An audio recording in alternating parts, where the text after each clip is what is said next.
Sekitar tahun 1985 atau 1986, Banjar-Banjar di kota Denpasar mulai membuat ogoh-ogoh untuk diarak pada hari pengerupukan.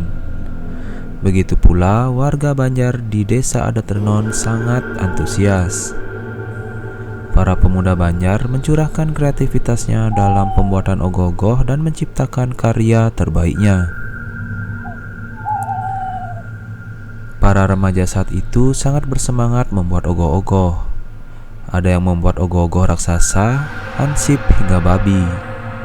Warga bergotong royong dalam pembuatan ogoh-ogoh ini, ungkap Suwarte saat ditemui di kota Denpasar. Hari pengerupukan atau malam sebelum Nyepi tiba, banyak hal-hal gaib terjadi di lingkungan desa adat Renon.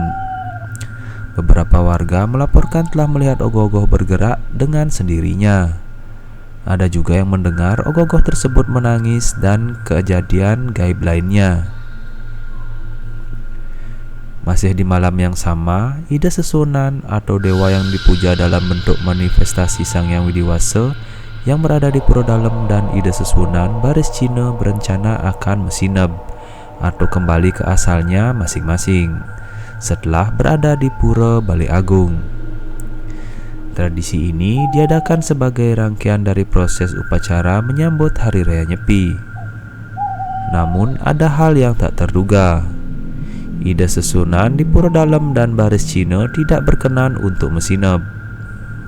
Hal itu terlihat dari banyaknya orang yang masih kesurupan atau kerauhan.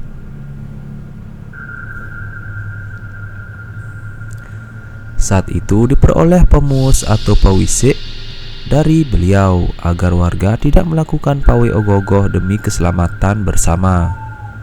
Saat itu warga dan pengurus desa sepakat untuk tidak melakukan pawai ogoh-ogoh, cerita Suwarte. Setelah warga meniadakan pawai, Ida Sesonan baru berkenan untuk mesinep. Sejak kejadian tersebut, desa adat Renon melarang warganya untuk membuat ogoh-ogoh demi keselamatan bersama.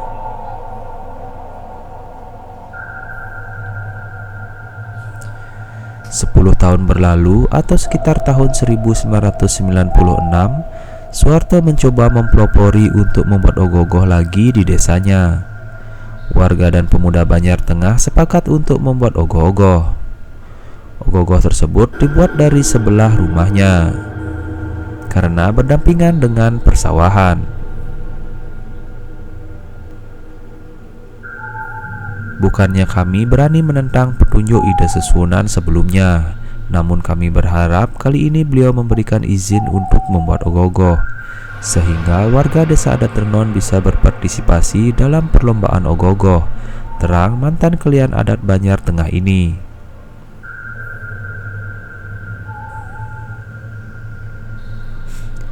Selama proses pembuatan ogoh-ogoh ini, ada kejadian-kejadian gaib atau mistis lagi. Awalnya, para pemuda sudah menyesuaikan ukuran tubuh ogoh-ogoh dengan ukuran gang di rumah Suwarte. Namun setelah hampir selesai, ukuran ogoh-ogoh tersebut jauh bertambah besar, sehingga tidak memungkinkan untuk mengeluarkan ogoh-ogoh tersebut. Para pemuda harus memutar melewati persawahan untuk membawanya ke areal kuburan desa adat setempat. Selain itu, di lokasi pembuatan ogoh-ogoh sering muncul sosok ular hitam putih yang tiba-tiba menghilang begitu saja. Entah kenapa kami yang membuat ogoh-ogoh seperti terhipnotis untuk memulai pembuatan ogoh-ogoh pada malam hari sekitar jam 10 malam hingga dini hari, kenang Suwarte. Suwarte memutuskan untuk memohon izin atau matur piuning ke beberapa tempat suci di lingkungan desa adat Renon. Hal itu ia lakukan agar kejadian di tahun 1986 tidak terulang lagi. Prosesi matur piuning tersebut dilakukan pada pagi, sehari sebelum Hari Raya Nyepi. Prosesi ini dimulai di kuburan adat atau setra adat Renon. Namun Suwarte mengalami kerauhan di lokasi. Menurut istri saya saat itu menari-nari seperti tarian rangde. Kemudian saya seperti mendengar banyak suara di sekitarnya dan melihat berbagai macam wajah dari yang berwajah lucu hingga menyeramkan. Suara itu seperti orang berdiskusi dan semakin lama hanya terdengar suara seperti memberikan izin untuk melakukan pawai ogoh-ogoh, ungkap Suharto. Suharto tetap melanjutkan Matiur Piuning ke beberapa tempat lainnya seperti Tugu Tengah, Pura Merajapati, dan Pura Kayangan 3. Selama di sana, ia kembali kerauhan.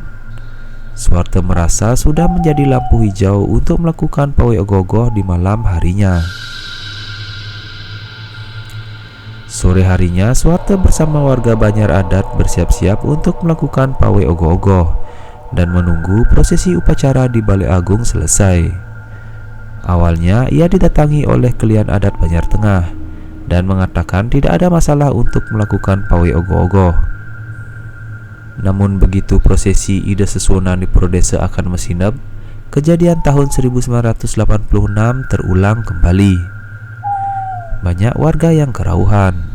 Ida Sesonan tidak berkenan untuk mesinap. Pengurus desa, pengurus Banjar, Paikatan Pemangku mengutus Kelian Adat Banjar Tengah untuk menemui Suharto dan memintanya agar segera ke Pura Desa. Saat itulah ada pewisik dari beliau bahwa tidak diizinkan untuk melakukan pawai ogoh-ogoh. Ogoh-ogoh yang sudah jadi tersebut agar segera dibakar. Seluruh warga yang hadir sepakat untuk tidak melanjutkan pawai ogoh-ogoh demi keselamatan semua.